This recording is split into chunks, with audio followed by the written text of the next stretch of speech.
किताब गुलजार फजल 8 को पेंडा और करामत। ढोक वहाब दे रहने वाला घर आसी दे आया, कीता ए बयान उस किस्सा आजज लिख विखाया। घर मेरे ओ संगी आया, कीता रात गुजारा, कौम इसम सब दसिया मैनू भूल गया वो सारा। किया उसने तरफ कहूटे मेरी रिश्तेदारी, कम किसे दी खातर टुरिया मुट्ठी गर्ज प्यारी, मिट्ठी गर्ज प्यारी। रस्ते विच दरबार सबर दे मिल के फैद उठाया, पुछया शहनशाह मेरे ने केड़े कम तू आया।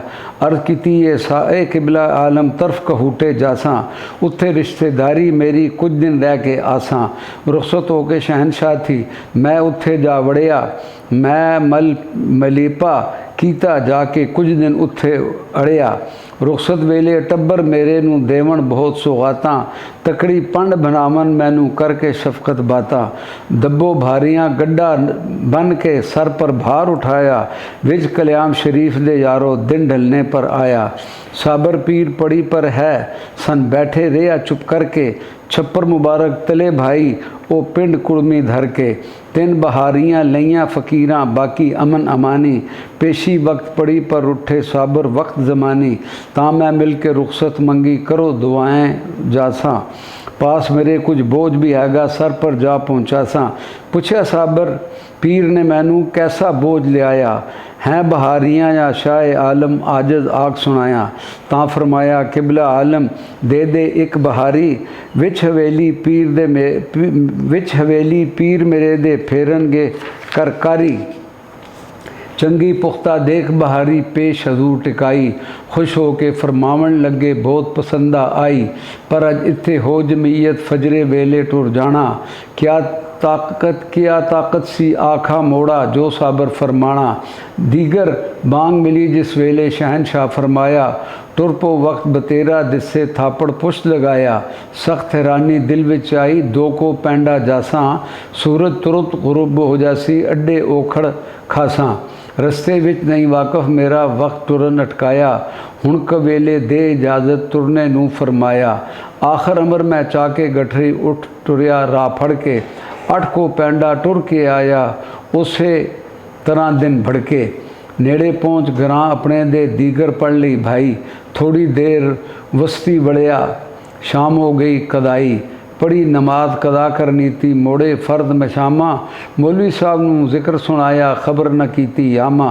मौलवी साहब ने फरमाया अज बैतुल्ला जांदा, यह वक्त दीगर दा रहिंदा ना थकदा ना मांदा। जिस नज़र विच साबर तैनू टोर दिता सी भाई, उसे वक्त अंदर जा पुछदा अंदर बैत खुदाई। जहाँ तू वस्ती अंदर वड़िया बदल गया ओ वेला, मौला बख्शा साबर सानी कोई न खास अकेला। एक मुर्गा 120 बंदियां ने खाधा ते अजे भी पूरा सी। करन रवायत माड़ी वाले मियाँ मुहम्मद हुसैन है, मुख माई दा काबा जानन सट बैठे कुल चैन।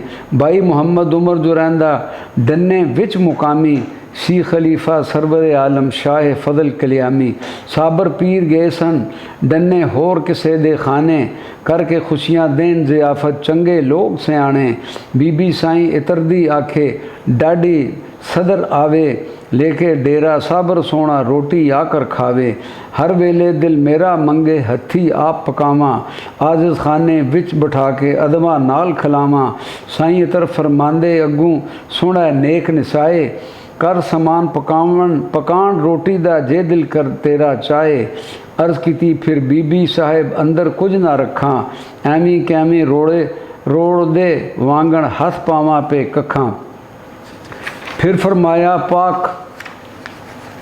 फरमाया साईं साहब ने मुर्गा ज़बा करासा, है कद आवर मोटा भारा ए पक्का खलासा। ए पर 10 कोई आटा दाना की कुछ घार साढ़े, 2 चोआ दाने कणक अंदर है पा रखी विच भांडे। देखे ए जवाब बीबी ने फिर मुड़ अर्ज़ गुजारी, 5 सेर आटा ते 1 मुर्गा कौन खावे मैं बारी। नाल सबर दे 70 बंदे होर सलामा वाले, एक कद पूरी आवे साहिब सुखी सदर संभाले। जाओ उधार आटा या फिर कणक ले आओ, अपना सूत्र संजा करके रोटी फिर पकाओ। बीबी साहिब दे कहने उत्ते फिरदे मोड़ा सारा, सिर्फ मिले सन 2 चवाने दाने करके कर्ज उधारा। चूड़ चादर विच बन के ले आंदे बीबी दे हथ पावन, जल तैयार आटा कर बीबी मुड़ मुड़ पे समझावन। अगले पिछे सारे दाने पीसन संधा पाए, 2-3 कुड़ियां नाल खुशी दे फौरन पीस मकाए।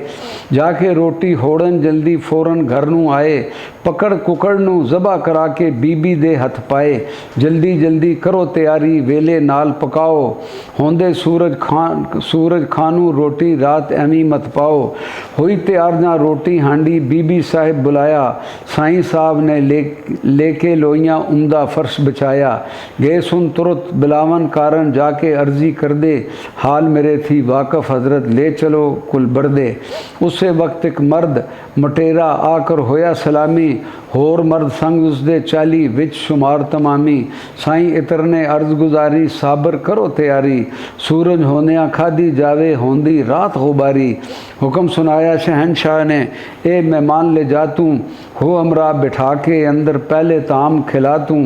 तां उस शख्स ने अर्जी की थी एक मुर्ग पर जाना, पक्का खास तो साड़ी नीति ना खाना ना खाना ना खाना। हज़रत साबर फिर फरमाया जाकर खाना खाओ, सरफा मूल न करना भाई अपना मन परचाओ। अमर साबर दा मोड़ न सके टुर पे बा मजबूरी, साईं इतर ने रोटी रखी कर दे हाजत पूरी।